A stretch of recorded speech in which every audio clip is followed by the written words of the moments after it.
Hey everybody, so this is my first YouTube video. I wanted to make it about an important subject and topic for American political discourse. It's going to be about the 2022 Senate elections. Again, these Senate elections are going to be very important for a couple of reasons. Number one, if President-elect Biden were to nominate anyone to the Supreme Court, it would have to go through the Senate for confirmation. So it's very, very important that the Democrats capture the Senate, and it looks like initially that they do have a favorable map. Starting with just the toss-ups taken out, the Democrats have a 46 to a 45 Republican lead. So they do have one Senate seat in the edge right now with all the toss-ups being taken out of the equation. So let's go ahead and get started on this. I'm going to go ahead and put the characterization of the states that lean Democrat right now, and then we're going to do it in the opposite end of this video on which states lean Republican. So initially, I do think that Nevada will probably lean Democratic. I do think that in the next set of states, we have an incumbent here, Catherine Mastio-Cortez. And we also have in Arizona, neighboring Arizona, a state that's increasingly trending Democratic. We have astronaut Mark Kelly, who's also the husband of the famous gun control advocate Gabrielle Clifford. And we also have, so right now we have a 48-45 lead for the Democrats. Pat Toomey, who's the senator for Pennsylvania, is going ahead and retiring. I think he sees some ominous signs in the future, and he doesn't want to contest an election that he may possibly lose.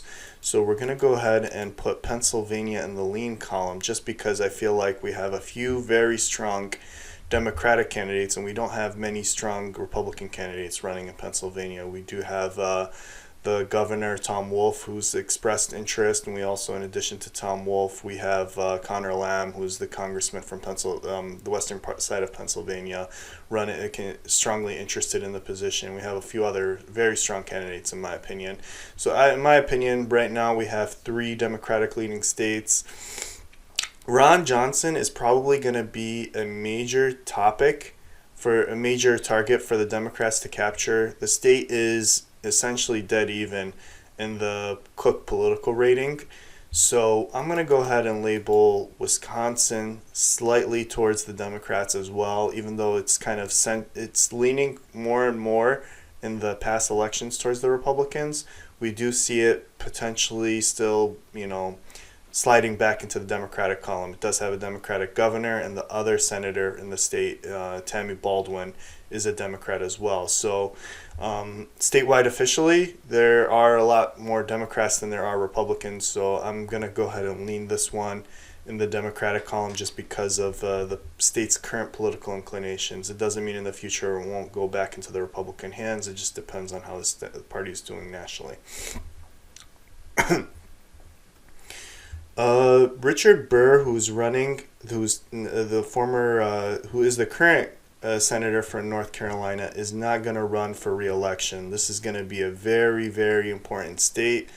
I do not think that the Democrats can capture it. They have been performing subpar in North Carolina compared to where they are performing nationally.